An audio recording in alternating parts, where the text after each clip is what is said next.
We live in times where everything collapses. We can see systems collapsing. We can see wars. We can see a great change in the society around us.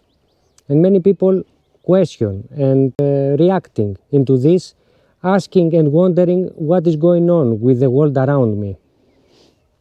Yeah. And isn't there also a more important question maybe? Like what this moment asks also from us as human beings. And this is where sovereignty begins. Yes, and we see the last period of time, the last years actually, but especially this period of time, a lot of loss of trust in institutions and in governments. And we see patterns repeating all the time. Yeah, you can observe these systems more clear and their patterns, their repeating patterns when it is so often repeated and when it is so on a point like this, where it is right now. And we see the media, the systems, everything that is structured in the old way, even the education.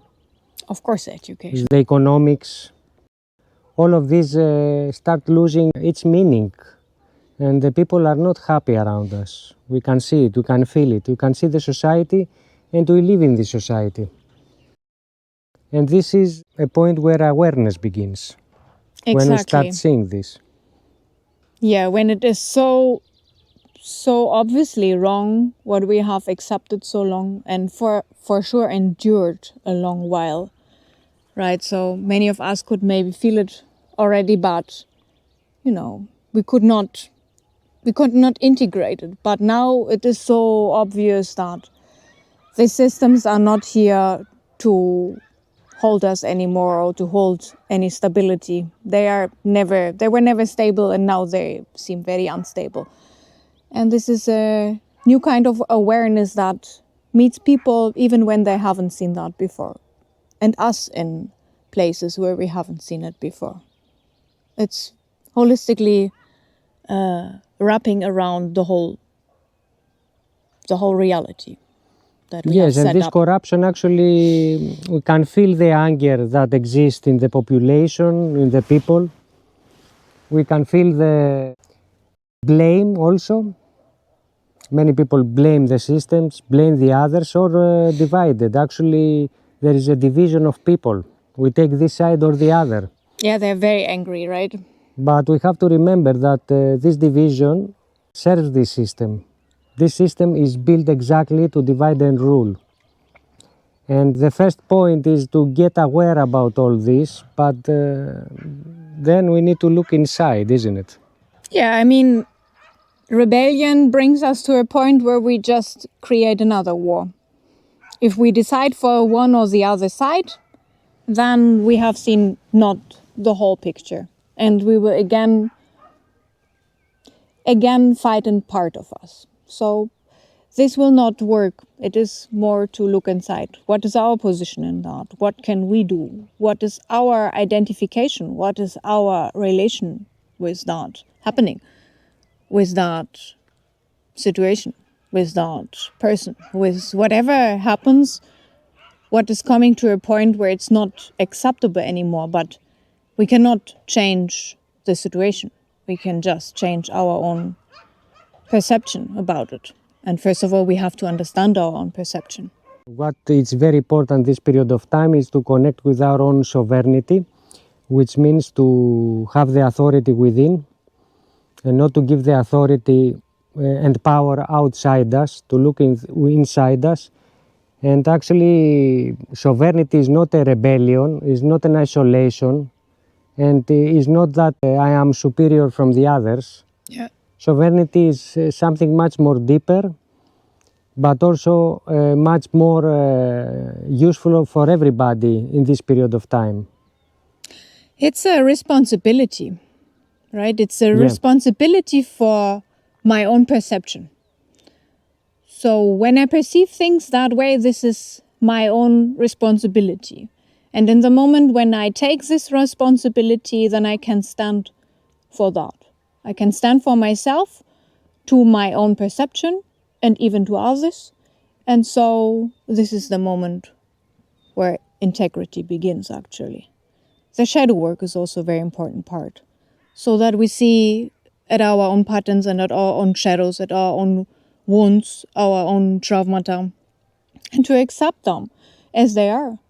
And it's also important to have a clarity of choice. Clarity of choice that as a human being I decide what is better for me and for the world around me, to get out of this serving the self idea, but also serving the all, as we all live in a community that is called humanity. We all live together on this planet, is the start of sovereignty. Yeah, which becomes possible actually only when we are responsible for ourselves and for our own perception, and to have clarity about that. Because otherwise we are just distracted by all the noise and by all the pulling and pushing that are the dynamics around us, or we create with them. And so we will be never able to be in the relaxed position to have a wider horizon of perception, to think even on the others, and to make a decision that is based on the good of more than just the own good. Yes, and this responsibility actually is that we decide how we see things. And also another important thing is to get into conscious response instead of just reacting. Whatever happens in our life, to examine in a more wise way the happenings within us, in our relationships, in our interactions with the other people, but also in the events and situations and the happenings on this world. And to be honest to ourselves how we feel about that, and that we stand to that we are, real to ourselves, first of all. And then we can also say, this is right for me, or this is not right for me. This is even my limit. This is my boundary. This is what I said. You can stand then also to your boundary when you know what it is and where you have it. And this is what we do actually in the Luminous School of Creation. This is the role of it, which is not, we are not created this initiative, this period of time as another point of authority, No. Not another point of teaching. For us it's very important to understand and work with ourselves for sovereignty and being in our center and take the responsibility as human beings. Yeah, and to be a space, to hold a space, to create together a space of remembrance and of integrity, of integrating awareness in our daily life. Balance actually, to balance within. And also a conscious co-creation. After the remembrance, after remembering who we really are, and after balancing within, understanding how we can bring the polarity within us in balance and choose consciously our perception, then to start co-creating together for a world that emerges. Yes. And this is Luminous School of Creation actually. This is a Luminous School of Creation actually. The world may continue to change and systems may rise and fall, but sovereignty begins in a place where no system can control it. The awareness of a human being. And if this resonates with you, you are welcome here.